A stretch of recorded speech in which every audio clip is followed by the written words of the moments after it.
अस्सलामुअलैकुम। मेरी यूट्यूब की तमाम फैमिली को मैं आज उमर अली अंजुम साहब से दोबारा मुलाकात करवाने जा रहा हूँ। ये सहाफ़ी भी हैं, शायर भी हैं और उन सब से बढ़कर कराची का दर्द रखने वाले। इनके दिल में कराची के लिए दर्द है, पूरे पाकिस्तान के लिए दर्द है, लेकिन क्योंकि पाकिस्तान की शेर कराची को कहा जाता है, इसीलिए कराची का दर्द शायद थोड़ा बाकी मुल्क से ज़्यादा है। इंटरनल पॉलिटिक्स जो एमक्यूएम की उरूज पर इस वक्त पहुंच चुकी है, उस पर भी हम गुफ्तगू करेंगे, लेकिन गुल प्लाजा का असल ज़िम्मेदार इनके हवाले से, इनके सोच के मुताबिक ये किसको समझते हैं, उस पर भी बात करेंगे। और बहुत सारे कराची के वो इश्यूज़ जो अब तक हमने बात नहीं की होगी, उन पर भी हम डिस्कस करने की कोशिश करेंगे। क्या खिचड़ी पक रही है बहादुराबाद में, वो भी बात करेंगे।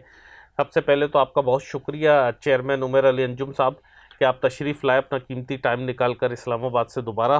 वालेकुम अस्सलाम। और बेइंतहा आपका मैं मुतशक्किर हूँ, ममनून जुल्फ़िकार। और चेयरमैन का आपने लायका लगा दिया। और ज़रा सा वाज़े कर दें कि आप मुझे चेयरमैन प्यार से कहते हैं, ऐसा ना हो कि एमक्यूएम वालों को ऐसा लगने लगे कि उस चेयरमैन की दौड़ में मैं भी कहीं कहीं आगे भाग रहा हूँ। भाई मैं तो उनका कारकुन भी नहीं हूँ, मैं तो एक साफ़ी हूँ। ये हमारी सहाफ़ती बिरादरी के चेयरमैन हैं, इसीलिए हम इनको चेयरमैन साहब कहते हैं। एमक्यूएम के चेयरमैन के लिए तो वैसे ही बहुत झगड़े हो रहे हैं। हाँ, जी आपने जिक्र किया तो वैसे ये बताइए कि चेयरमैन इस वक्त तो डॉक्टर खालिद मकबूल सिद्दीकी साहब को ही कहा जाएगा या कोई और, मतलब भले कन्वीनियर और डेजिग्नेशन, लेकिन मतलब चेयरमैन किसको कहा जाएगा इस वक्त नहीं, एमक्यूएम का? यकीनन डॉक्टर खालिद मकबूल सिद्दीकी ही हम जो या देख रहे फिर हैं। या फिर कोई और पीछे से है चेयरमैन के ये कन्वीनियर, ऐसा भी? नहीं, वो तो देखें, आपको पता है रस्साकशी तो जारी है। और यकीनन हर आदमी को ऐसा लगने लगा है कि ये ओहदा उसी के लिए बना है। और एमक्यूएम के पहले दिन से मेरे ख्याल में ये वाला अमल जारी है। वो तो बीच में एक सकूत तारी हुआ, एक जमूत तारी हुआ कि जो 92 से 2023 तक हम देखते हैं तो राब्ता कमेटी जो कि बहुत आर्जी तौर पर बनाई गई थी, मगर उसमें भी ये सिलसिला तो जुल्फ़िकार जारी था ना। उसमें राब्ता कमेटी के इंचार्ज बनने का बड़ा लोगों को शौक़ था, अरकान राब्ता कमेटी बनने का बड़ा शौक़ था। अच्छा, ये लोग डिलीवर करने से ज़्यादा ओहदों पर पता नहीं क्यों यकीन रखते हैं। जबकि आपने और हमने देखा कि एमक्यूएम एक वो जमात है कि जिसमें कारकुन बड़ा ताकतवर होता था और फोर्सफुली वो अपनी बात डिलीवर करता था, बात मनवाता था। तो फिर ओहदों की क्या ज़रूरत थी? और वो सिलसिला जारी है। हर बंदा आज भी इस तैयारी में है। यकीनन आप भी जानते हैं उन लोगों को और हम भी जानते हैं। कई इस वक्त भी मौजूद हैं जो ये समझते हैं कि चेयरमैन हमें होना चाहिए था, या हम क्यों नहीं बने, या उनके ही लिए ये पोस्ट बनाई गई है। अच्छा, ये मज़ाक़ा खेज़ एक बात आपको बताऊं, हमारी सहाफ़ती तंजीमों में और सहाफ़ती हलकों में भी कुछ ऐसे लोग हैं, हम मजाक करते हैं उनसे कि उनके घर वाले भी उन्हें जनाब सेक्रेटरी, जनाब प्रेसिडेंट और जनाब चेयरमैन कह के पुकार रहे होते। तो ये मेरे ख्याल है कोई मर्ज़ है, ये लायका जो ना चेयरमैन होने का, सदर होने का, सेक्रेटरी होने का, वज़ीर होने का, शायद आपके मेरे पास नहीं है, इसलिए हमें इसका अंदाज़ा नहीं है। लेकिन लोगों के लिए शायद बीमारी है ये होता। नहीं, आपको तो खैर मोहब्बत में मुझ समेत बहुत से लोग कहते हैं, सिर्फ मैं अकेला नहीं कहता। लेकिन जैसे कि कन्वीनियर तो चलें खालिद मकबूल सिद्दीकी साहब है, बाज़ लोगों का ख्याल है कि चेयरमैन कोई और है जो दिखाई नहीं देता। ये बात ठीक है? बज़ाहिर तो हमने ऐसा कुछ नहीं देखा। और अगर किसी के दिल में ये पल रहा हो कि वो चला रहा है, नहीं नहीं, मैं ये सियासी बंदे की बात नहीं कर रहा, कोई ये राब्ता कमेटी में से नहीं, क्या मतलब चेयरमैन तो कोई और है जो ज़ाहिर है अब मौजूदा लोगों में से कोई भी नहीं बन सकता। हाँ, कन्वीनियर कोई भी बन सकता है। तो ये बात ठीक है कि चेयरमैन कोई और है जो डिसाइड करता है कि अब कन्वीनियर कौन हो और डिप्टी कन्वीनियर कौन हो, किसके पास कितने इख्तियारात हो, किसके में MPA उठाया जाए, किसके मशावरत से MNA के लिए दिया जाए। ये बात ठीक है? अच्छा जुल्फ़िकार भाई, आपके लिए ये सवाल नया है क्या? नहीं मतलब मेरे आप लिए क्या तो। समझते हैं कि अल्ताफ़ हुसैन साहब खुद चलाते थे एमक्यूएम? अच्छा, उनके टाइम पे भी ऐसा हाँ, था? ये तो सब कुछ चला आ रहा है।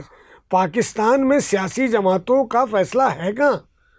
इनके फैसले आपको भी मालूम है और आज तो पूरी दुनिया को मालूम है। ये फैसला अगर करने की तो ये तो ताकत बहुत में, बड़ी बात आप कर रहे हैं कि अल्ताफ हुसैन साहब के टाइम पर भी चेयरमैन कोई और था जो कहीं और से मामला चलते थे। जाहिर है अल्ताफ़ हुसैन साहब को खुद करते थे भाई। 2013 में जब एमक्यूएम अपने उरूज पर थी, उसके बाद जब इनके डाउनफॉल शुरू हुए तो कुछ इनके मामला, अच्छा 2016 में अल्ताफ़ हुसैन पर बाकायदा इसी प्रेस क्लब के बाहर जो उनकी एक जी तकरीर जी, है। मैं भी था उस दिन जी, मौजूद, हम मैं भी। सारे ही मौजूद थे, पाकिस्तान हम भी मुखालिफ थे, उन्होंने बिल्कुल। तकरीर की।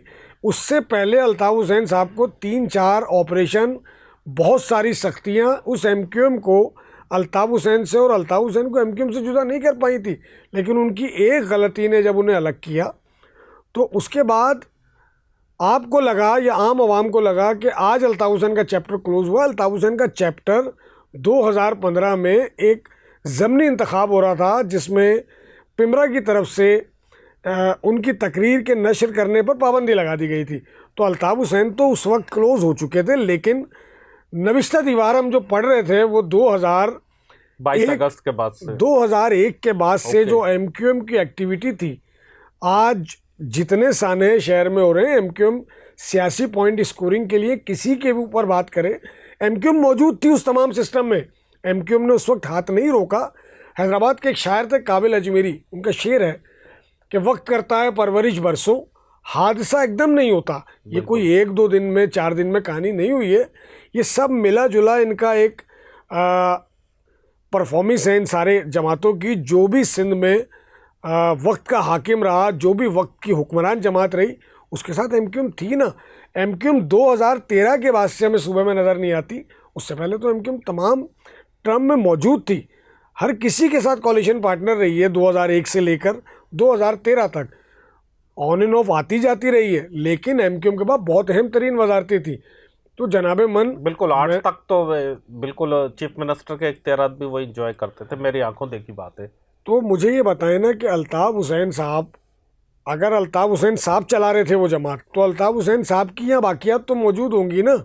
जो शख्स पूरे शहर को, पूरे सूबे को मफलूज कर देता था, वो कोई एक गली क्यों नहीं बंद करवा पाया अपने बाद, अपने होते हुए, या अपने ऊपर बैन लगने के बाद कुछ नहीं कर सके ना। ये तो समझ में ये आता है, या शवाहिद ये बताते हैं, या जो एमक्यूएम पर नज़र रखने वाले सियासी पंडित हैं उनका जो मौक़िफ़ है वो बिल्कुल दुरुस्त नज़र आता है कि एमक्यूएम को आज उसके चेयरमैन को कोई नहीं चला रहा, हमेशा से ये सूरत हाल थी।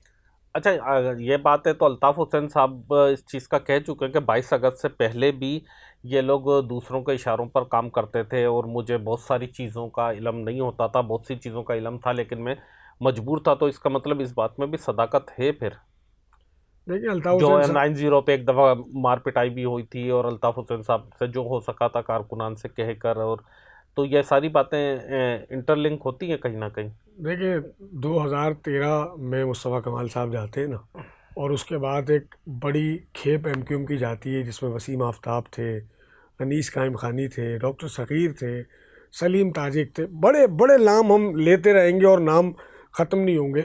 उससे पहले तो सारे मौजूद थे। और उस दौर में कि जब अल्ताफ़ हुसैन साहब इन तमाम चीज़ों से मुनकिर हो रहे, तो ये सारे लोग ब्लू वाइट थे ना अल्ताफ़ हुसैन साहब के। वो रज़ा हारून हो, वो अनीस एडवोकेट हो, जो बाद में आके उनके ख़िलाफ़ बातें करते रहे, इस पूरे अरसे में तो वो ब्लू वाइट थे अल्ताफ़ हुसैन साहब के। तो अल्ताफ़ हुसैन साहब का कौन सा मौक़िफ़ ठीक है, ये समझ से बालातर है कि उन्हें क्या पता था और क्या नहीं पता था।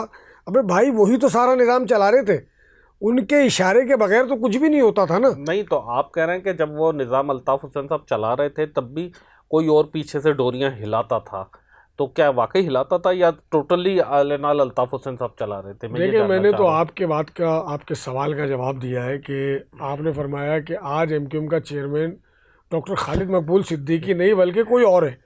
तो मैंने आपको जवाब दिया, कन्वीनियर तो हैं खालिद मकबूल सिद्दीकी साहब, चेयरमैन कोई और, मैंने कहा। अच्छा बिल्कुल, चलें आपकी बात को तस्लीम कर लेते। तो मैंने आपको जवाब दिया कि क्या इससे पहले अच्छा जो एमक्यूएम थी वो क्या खुद अल्ताफ़ हुसैन साहब चला रहे थे? ऐसा नहीं था ना। अच्छा, तो इस सारे सिनेरियो में अगर आपकी बात को जिस तरह समझने की कोशिश की जाए कि कंटिन्यू थी एमक्यूएम, तो जो अभी हाल ही में कराची में इतना दर्दनाक सानिया हुआ, जो कि कौमी सानिया हम कह सकते हैं उसको, गुल प्लाजा का, तो आप इसका जिम्मेदार किसको ठहराते हैं? कौन है इसका जिम्मेदार आपके ख्याल में ज़्यादा? देखिए मैं आपको एक बात बताऊं, मुझे तो ऐसा लगता है कि ये शहर जल रहा था, आप और मैं, यकीन करना जुल्फ़िकार भाई, मैं वहाँ स्टोरी करने गया हूँ, मुझसे खड़ा नहीं हुआ गया। मुझे ऐसा लग रहा था कि ये बिल्डिंग नहीं जल रही बल्कि मेरा कोई जल रहा है इसमें, क्योंकि मैं इस शहर में रहता हूँ। इस शहर में वो तमाम, अभी तक तो लाशें सामने नहीं आई है ना, हो सकता है कोई आपका प्यारा हो, कोई मेरा प्यारा हो। शहर मुस्तकिल सफ़र में, अंग्रेज़ी के भी और उर्दू के भी मुस्तकिल, हाँ मुस्तकिल सफ़र में। तो मुझे बताएं ना कि एक ये वाक़या चले आज ये हो गया, इससे 2 महीने पहले अब चले जाएं तो वो गटर में गिरने का, गुलशन में बच्चे का वाकया हुआ था। ये शहर मुस्तकिल हादसात, उससे पहले सानेहात, डंपर माफिया का, उससे पहले जी मैं उसी तरफ आ रहा क्राइम का, सही कह रहे हैं आप। स्ट्रीट क्राइम का जिन इनसे काबू नहीं हो रहा, डंपर माफिया इनसे काबू नहीं हो रही, पानी यहाँ आता नहीं है, गैस यहाँ आती नहीं है, ठीक है, बिजली का जो महकमा है वो इनके इख्तियार में नहीं है, वो बंद कर देता है और लाखों, मेरे घर का बिल आया अभी, लाखों रुपए के वो बिल भेज देता है। अच्छा, बिजली का महकमा इनके इख्तियार में नहीं है, लेकिन बिजली तो थर से बहुत ज़्यादा जो बन रही है, तो वो तो एक ही सूबा है, तो जो सूबे का कैपिटल है उधर तो बिजली एक तो कंटिन्यू देनी चाहिए, दूसरा सस्ते दामों पे देनी चाहिए। आप इससे कितना इत्तेफाक करते हैं? देखिए बहुत जो कमाल थर की का बात कोयला है तो वो इसी सूबे का कोयला है ना, किसी और सूबे को तो ठीक है बाद में दे, पहले इसके कैपिटल को तो आबाद करें। कमाल की बात यह है कि इस मुल्क में जो जिस काम का माहिर है ना, उसे वो जिम्मेदारी नहीं सौंपी जाती, बल्कि ज़ेर तालीम अफराद को वज़ीर तालीम बना देते हैं। मैं किसी एक फ़र्द की बात नहीं कर रहा हूँ, मैं ओवरऑल इस माशरे की आप बात कर रहा वफाक हूँ। की तो बात नहीं कर रहे, नहीं, मैं ओवरऑल बात कर ज़ेर रहा हूँ। तालीम को सिंध में हमने बेशुमार ऐसे केसेस देखे। अच्छा, तो मसला ये है कि सुई सदरन गैस जो नाम है वो किसकी वजह से है, यानी वहाँ से जो गैस उस ज़माने में निकलती थी। हमें आती थी, सबसे ज़्यादा गैस का फुकदान उसी जगह पर है, वहाँ गैस नहीं आती। तो ये तो बड़ा मजायका खेज। अब सिंध में से निकलती है तो सिंध में सिलेंडर चल रहा है। हाँ। हम मतलब एक सवाल है ना कि सिंध का शहर चाहे कराची हो या कश्मीर हो या थर हो, यहाँ पे एलपीजी क्यों वो परचेस करें सिलेंडर में महंगी गैस? उनको तो आप घरों को फ्री दे दें, पूरे सिंध में फ्री कर दे, कराची से लेकर कश्मीर तक बिल्कुल free of cost they they. Industry से हाँ ठीक है, थोड़े बहुत चार्ज कर ले और कर सकते हैं, यहाँ से निकलती है, पूरी दुनिया में ऐसा होता है। मेरे ख्याल में जुल्फ़िकार भाई अभी आपको कोई ओहदा नहीं मिला है, अगर आपको भी मिल जाता तो शायद आपकी भी कुछ मजबूरियाँ होती, इन बेचारों की भी कोई मजबूरियाँ रही होंगी, क्योंकि एक आध आदमी झूठ बोलेगा, पूरा निज़ाम तो झूठ नहीं बोल सकता। इनकी क्या मजबूरियाँ हैं, कहाँ पे ये फ़रोख्त हुए हैं और कौन से इनके पेट है जो भर नहीं रहे, पेट में लास्टिक है, क्या चक्कर है इन हुक्मरानों का। मसला इस वक्त चेहरे बदलने का नहीं है, मसला इस वक्त निज़ाम बदलने का है। आपने भी गुल प्लाज़ा की बात की, गुल प्लाज़ा का वाकया कोई एक आध दिन का तो शाखसाना नहीं है ना। मसला ये नहीं है आग लग गई, आग तो लग गई, ये तो एक वाकया था, हो गया, कहीं भी हो सकता है। आप और मैं यहाँ बैठे, यहाँ भी आग लग सकती है। मसला उसको बुझाने का है, वो बुझाई क्यों नहीं गई? सवाल ये है हमारे पास वो केमिकल वहाँ मौजूद क्यों नहीं था हमारे पास। अच्छा, कोई इनके पास मेंटेनेंस सर्टिफिकेट नहीं है, कोई महकमा इनको देखने वाला नहीं है। मसला ये है शहर में 80 गज़ के 60 गज़ के, आपके भी इल्म में होगी ये बात, शहर भर में इस वक्त बिल्डिंगों का जाल जंगल बन चुका है। जहाँ 4 लोग रहते थे वहाँ 1400 लोग रह रहे हैं। तो भाई यहाँ पे सीवरेज का प्रॉब्लम क्यों नहीं होगा, गटर क्यों नहीं बहेंगे, यहाँ पानी क्यों वक्त पे आएगा, बिजली का निज़ाम क्यों दरम बरम नहीं होगा। लेकिन ये महकमे, ये इदारे इतने बेलगाम हैं, इतने बेलगाम हैं। मैं एक मौजूद आला अदलिया की प्रोसीडिंग में मौजूद था, तो उस आला अदलिया के जज साहब ने कहा कि इस इदारे को बंद कर दो, एसबीसीए के लिए वो बात कर रहे थे। अरे एसबीसीए को बंद कर दे, वहाँ तो एक एक ऑफिसर एक दिन की दिहाड़ी लाखों रुपए में लेकर जा रहा है। कोई इनसे ये पूछे ना, जब ये नौकरियां करने आए थे तो इनका बैंक बैलेंस और स्टेटस क्या था और आज क्या है, कोई पूछने को तैयार नहीं है, क्योंकि ऊपर से नीचे तक निज़ाम पूरा इंगेज हुआ है पैसे पे। तो मतलब ये भी शहरी वडेरे बन गए, जागीरदार बन गए। आप किसकी बात कर रहे हैं? जो इधर ऑफिसर्स काम कर रहे हैं या आप जो पॉलिटिशियंस हैं, मैं उनकी बात कर रहा हूँ। देखिए, मैंने तो उस दिन आप तो खैर इन अफसरान की बात कर रहे हैं, जागीरदाराना। मैं ना अमूमन एक मिसाल दिया करता हूँ, वो जो नायब कासिद, पट्टे वाले और प्यून टाइप के लोग दफातर में होते हैं ना, ये अपने घर में अफसर होते हैं। कभी आप इनका एटीट्यूड चेक कीजिएगा, ये जो सरकारी दफ्तरों में नायब कासिद, प्यून, पट्टे वाले होंगे ना, ये अपने घर में आपको अफसर, बिल्कुल अपने घर वालों के साथ इनका रवैया अफसरशाही वाला होगा, क्योंकि ये बेचारे आधी दुनिया के मुलाजिम होते तो घर में जाके अफसरशाही दिखाते। भाई प्रॉब्लम यह है कि आपके महकमों में वो लोग भर्ती कर दिए गए हैं कि जिनका उन महकमों से कोई ताल्लुक़ नहीं था, ना उनके पास डिग्रियां हैं, ना वो उसकी स्पेशलिस्ट हैं, ना उन्हें मालूम है सर्व क्या करना है। तो फिर इदारों का यही हाल होना था। यहाँ तो नौकरियाँ बिकती हैं, आपको भी पता है और हमें भी पता है। 4 लाख रुपए से 50 लाख रुपए तक किसी भी ग्रेड में आप नौकरी ले लें।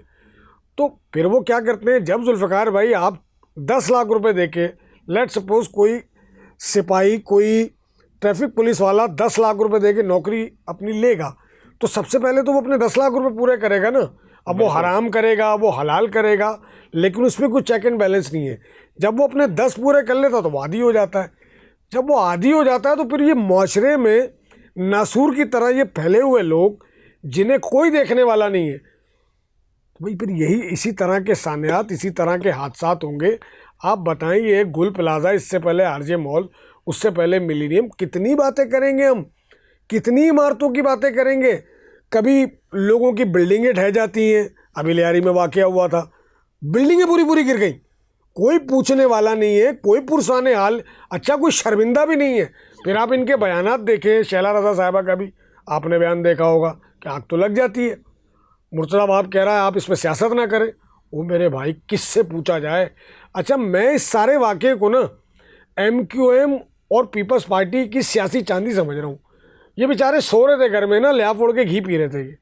इन्हें कोई इस तरह का वाक़या मिल जाए ना, ये सियासी पॉइंट स्कोरिंग के लिए प्रेस कॉन्फ्रेंसेस, मीडिया के मुख्तलिफ स्लॉट्स इनको मिल जाते हैं, तो ये फिर हीरो बन के सामने आ जाते हैं। देखें, अच्छा, इस शहर में ये निज़ाम बदलना होगा। मुझे याद आया कि मुस्तफ़ा कमाल साहब कह रहे हैं कि कराची को सूबा बना दिया जाए, तो आप क्या समझते हैं कि वो इतनी सलाहियत रखते हैं कि सूबा बना सकते हैं? अच्छा, आपको लगता है कि ये जो माजी की MQM थी, ये उसी तरह की MQM, पहले ये MQM तो बना ले, अपनी जमात तो पहले ठीक बना ले, फिर राब्ता कमेटी बना ले, फिर उसके बाद उसकी जितनी काबीना है वो बना ले। अबे जब ये नहीं बना पा रहे तो सुबह क्या बनाएंगे? इनके हाथ में जब इख्तियार था तब इन्होंने सुबह बना लिया। नहीं, जब तो ये समझ रहे थे कि शायद इस तरह आगे भी चल जाए। दूसरा, वो तो कहते हैं कि MQM मुकम्मल है, कन्वीनियर है और 2 डिप्टी कन्वीनियर हैं, तो बस ठीक है, बाकी राब्ता कमेटी की क्या ज़रूरत है। हाँ, तो ये तो बहुत शानदार अमल है ना। मेरे ख्याल है 1 मैन शो से अगर MQM चल सकती है तो फिर बिल्कुल ज़बरदस्त बात है ये। लेकिन एक बात बता दूं मैं जुल्फ़िकार भाई, मैं किसी की तरफदारी नहीं करूँगा और बिला मुबालगा मैं बहैसियत सहाफ़ी ये बात करूँगा कि MQM में ना एक तजुर्बा और होना चाहिए।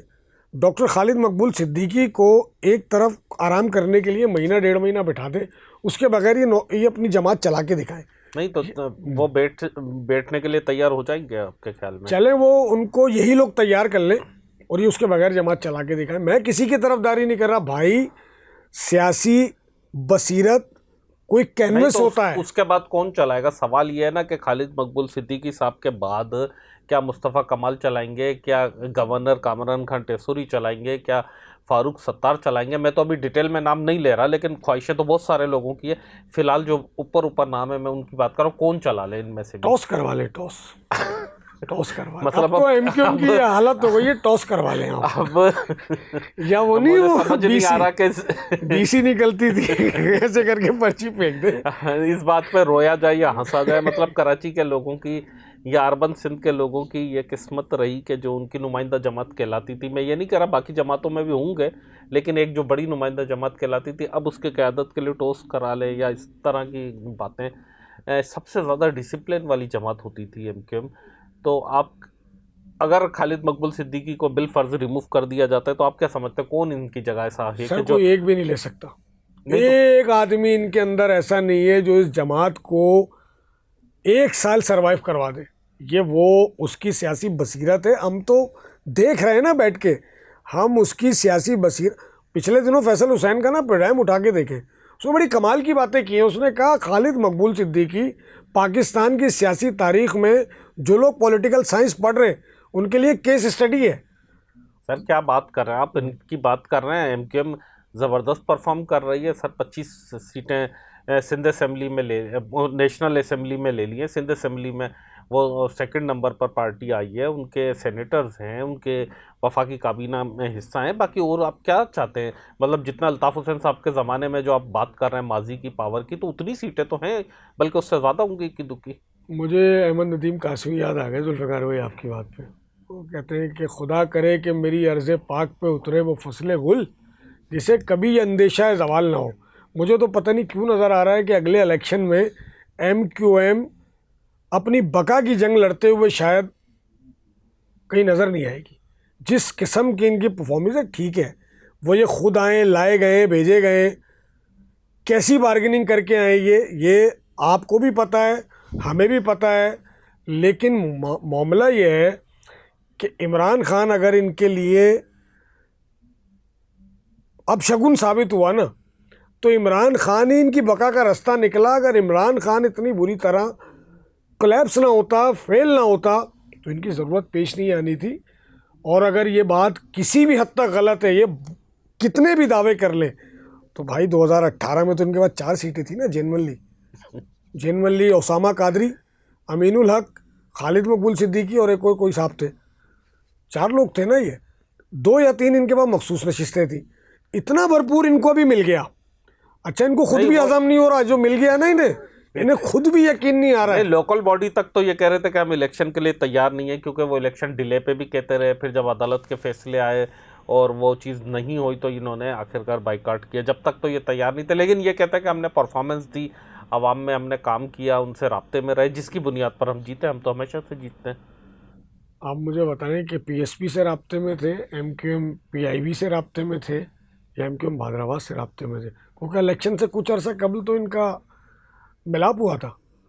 तो क्या ये उस वक्त इनके जहनों में ये था कि हम इलेक्शन लड़ेंगे तो सारे एक हो जाएंगे, और ये एमक्यूएम के लिए कन्विंसिंग कर रहे थे? नहीं, ये कह रहे आवाम से हम राब्ते में थे, लोगों से राब्ते में थे। हम सिर्फ मीडिया ट्रायल किया जाता है, नहीं तो हम तो आवाम की मकबूल जमात हैं, और वो हमेशा हर इलेक्शन में हम दिखाते हैं पहले से बढ़कर सीटें। इस दफ़ा तो वो कह रहे हैं कि हमने इतनी सीटें निकाल कर दिखाई कि जो शायद अल्ताफ़ हुसैन साहब के होते हुए भी नहीं निकल सकती थी। चले, मैं आपके ना इस बात का ऐसे करके जवाब दे लेता हूँ। इसमें सिर्फ मैं इनकी बात नहीं करूँगा।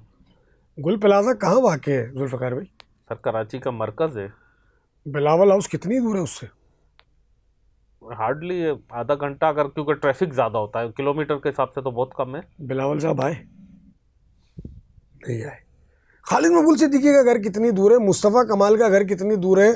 डॉक्टर फारूक सत्तार का घर कितनी दूर है? आए?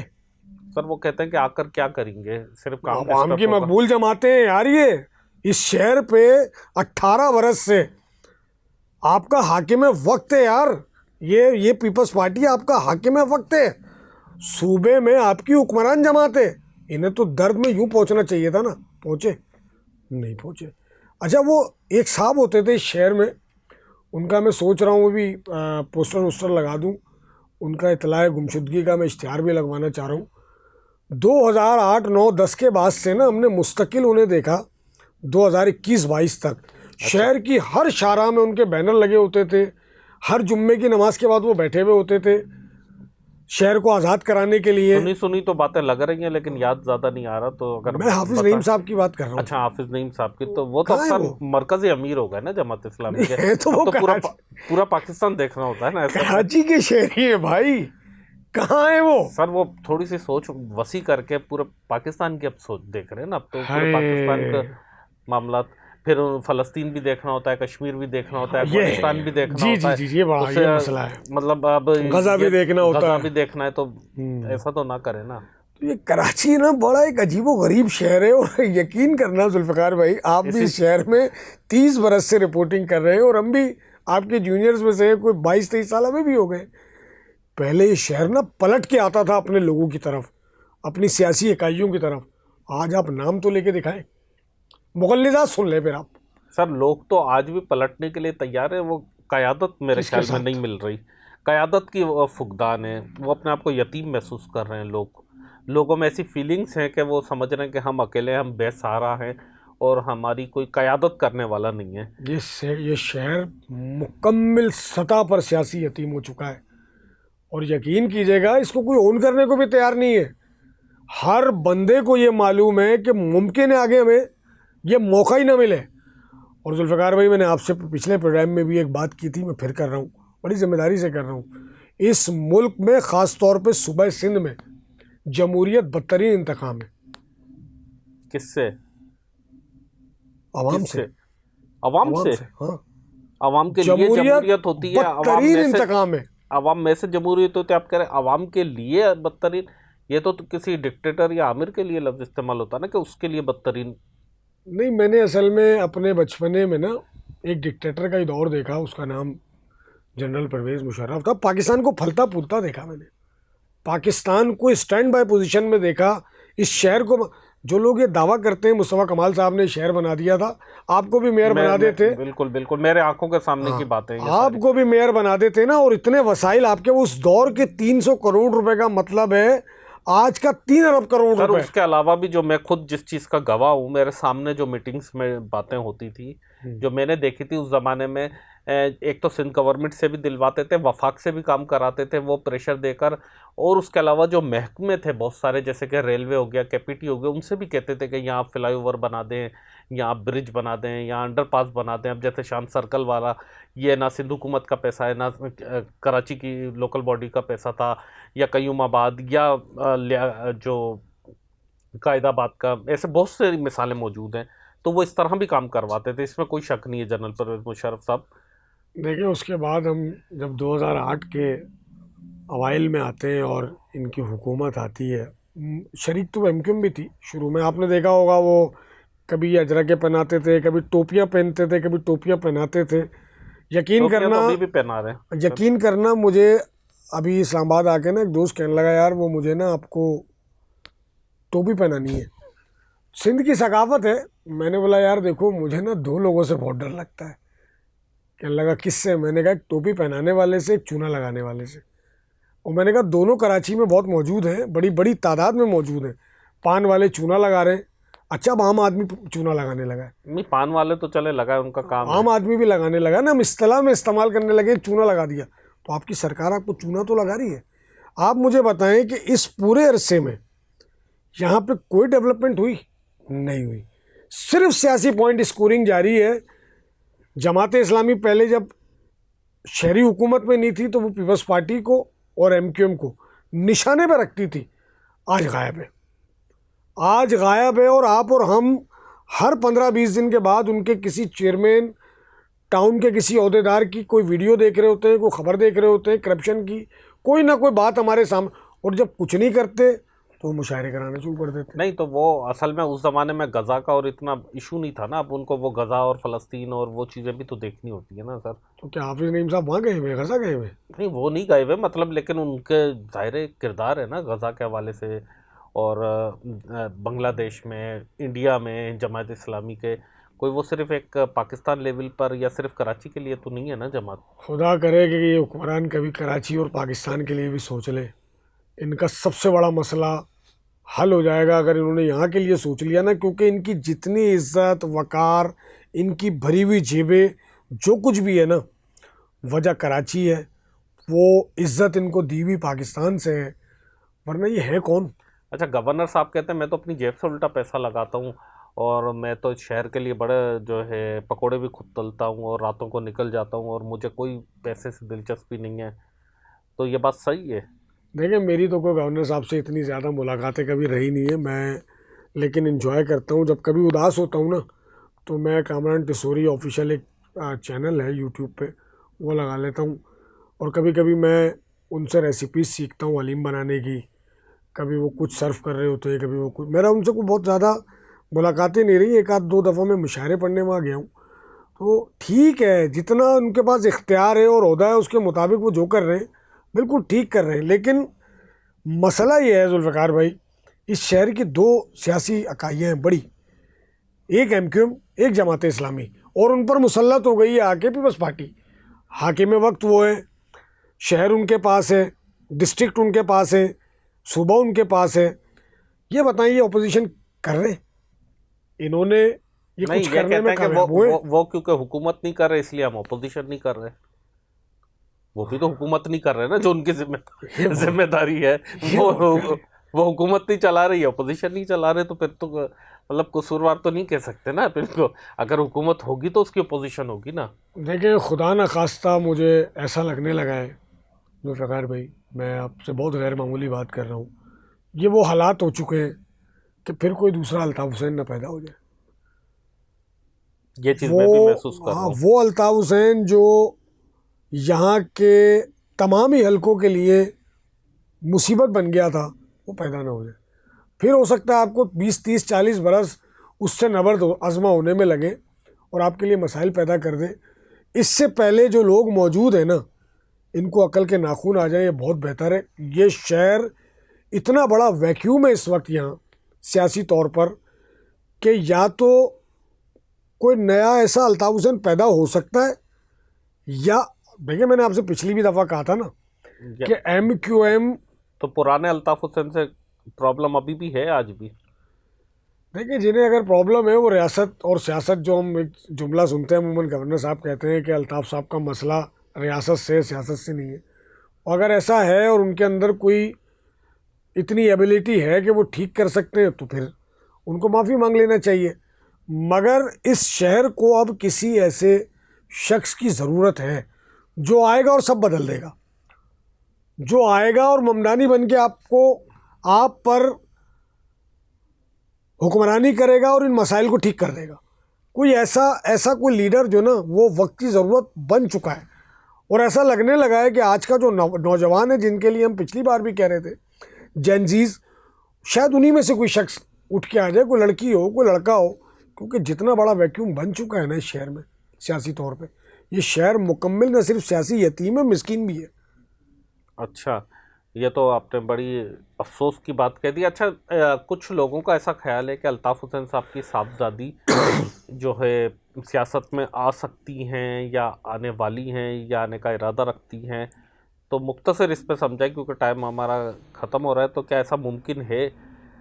देखिए जुल्फ़िकार भाई, मुझे तो किसी हद तक अगर आप बात करें ना तो 0% भी यकीन नहीं है, क्योंकि जिन लोगों ने अल्ताफ हुसैन की सियासत को देखा है या अल्ताफ हुसैन को जानते हैं, ये कयास आराइयाँ तो हो सकती हैं, लेकिन वो कभी भी अपनी फैमिली के किसी मेंबर को, गो कि उसकी बेटी हो, भाई हो, भतीजा हो, बहन हो, बेटी से पहले बहुत सारे रिश्ते हमने देखे ना, यहाँ पे मौजूद भी थे, कोई तो शख्स आता। अच्छा, कोई नहीं आया था तो वो खुद आता। तो मुझे नहीं लगता कि कभी उनकी साहबजादी यहाँ आएंगी और सियासत करेंगी। अलबत्ता मैं शायद दावा कर रहा हूँ, या बाखबर ज़राए जो बता रहे हैं, या जो कुछ नज़र आ रहा है, इमरान फारूक के बेटों से अगर हम ऐसी कोई उम्मीद रखें, तो मुमकिन है कि आने वाले कल में शायद वो उनके अंदर वो स्पार्क नज़र आता है वजदान में और आलीशान में। अगर उन्होंने सियासत में कदम रखा तो मुमकिन है वो नज़र आ जाए, वगरना ऐसा नहीं है कि अल्ताफ हुसैन साहब की कोई यहाँ पर जगह मौजूद है या उनकी बेटी उनकी जगह लेंगी। मैं समझता हूँ उनका चैप्टर क्लोज हो चुका है। बहुत शुक्रिया उमर अली अंजुम साहब, आपने ज़ाहिरी सी बात है काफ़ी अरसा, छोटी सी एज से ही आप सहाफ़त में आ गए थे, तकरीबन कोई 22-25 साल या इससे शायद ज़्यादा भी हो गया हो आपको सहाफ़त में। बहुत अच्छे शायर भी हैं, और शायर हमेशा हसास होते हैं। इनकी बातें जो इतनी तकलीफ़ दे रही थी, या इतनी तकलीफ़ से ये गुफ्तगू कर रहे थे, तो शायद बाकी लोग ना समझ सक रहे हों, लेकिन मैं इनके दिल का वो दर्द महसूस कर रहा था, क्योंकि ये एक इंतहाई हसास हैं। और मैंने जैसा कि इंट्रो में कहा था कि कराची के हवाले से ये बहुत ज़्यादा हसास हैं। कराची का इनको दर्द और तकलीफ़ कुछ ज़्यादा होती है, पूरे पाकिस्तान की होती है, लेकिन कराची की इनको शायद कुछ ज़्यादा होती है। इनका दिल का जो हिस्सा है वो ज़्यादातर कराची की तरफ हमेशा धड़कता है। तो इनसे मज़ीद भी हम ज़ाहिर है और ख़बरें लेंगे, और इनको दोबारा भी प्रोग्राम में ज़हमत देंगे। इनका मसरूफ़ शेड्यूल होता है, इस्लामाबाद में इनकी रिहाइश है। ये दोबारा भी हमारे रिक्वेस्ट पर यहाँ पर तशरीफ़ लाए थे, इनका मैं शुक्रगुज़ार हूँ बहुत ज़्यादा, आपका भी शुक्रिया। अपनी तमाम टीम के हवाले से। और आप लोग इस हवाले से फ़ीडबैक में ज़रूर बताइएगा कि आप लोगों को क्या बातें अच्छी लगी या क्या बुरी लगी, किन बातों से आप एग्री करते हैं, किन बातों से एग्री नहीं करते। इसके साथ साथ आप कोई अपनी राय देना चाहते हैं, सजेशंस देना चाहते हैं, वो भी ज़रूर बताइएगा। और आप लोगों से गुजारिश है कि इस हमारे नए चैनल को भी ज़रूर सब्सक्राइब करके बेल आइकन को प्रेस करें।